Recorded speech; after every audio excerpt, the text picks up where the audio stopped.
This video is to show you how to get back to ground zero, a pre-install state of race coordinator. Sometimes things don't go well and you have a reason to reinstall. This is the best way to make sure that you're back to ground zero.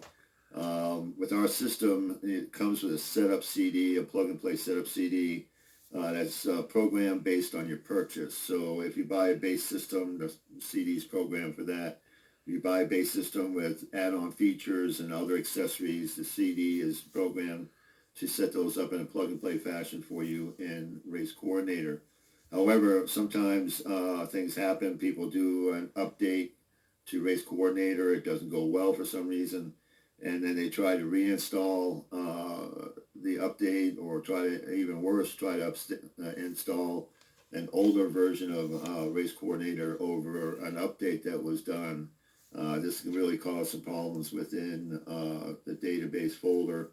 So this is going to show you how to get rid of that database folder so that you can start from scratch. And this is very important. Start from scratch using the setup CD. Run the setup CD like you did originally.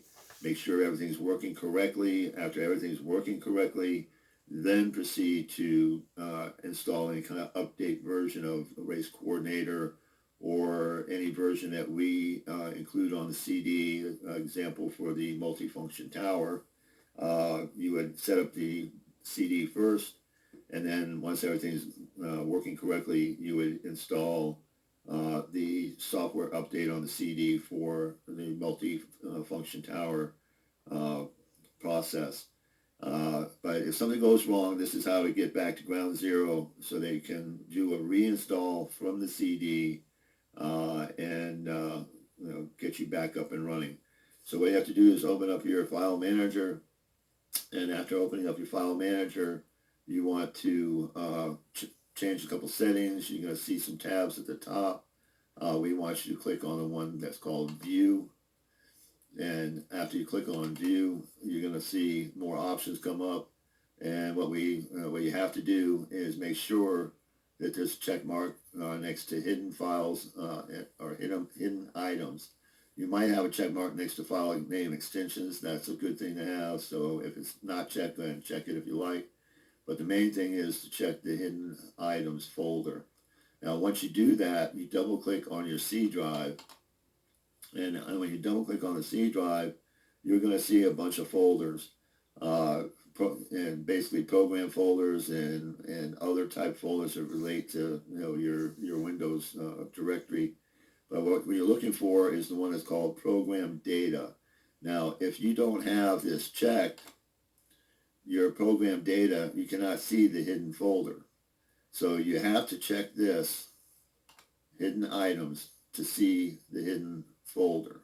So when you see the hidden folder called program data, you open up program data, and you're going to scroll down until you see Race Coordinator. You're going to right click on this and select delete.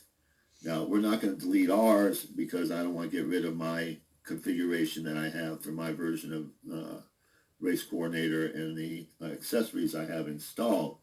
But by deleting this folder, you'll get rid of the database folder.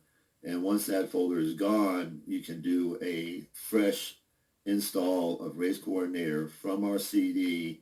And then after that initial install from the CD is done, and you verify everything's working correctly, at that point, you're safe to go ahead and do any kind of update or of RC in terms of its version.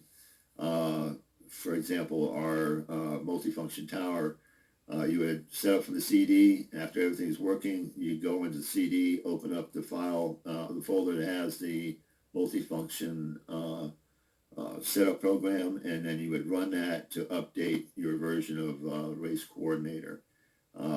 This is very straightforward stuff, but essential to be able to start over from ground zero and have a clean reinstall.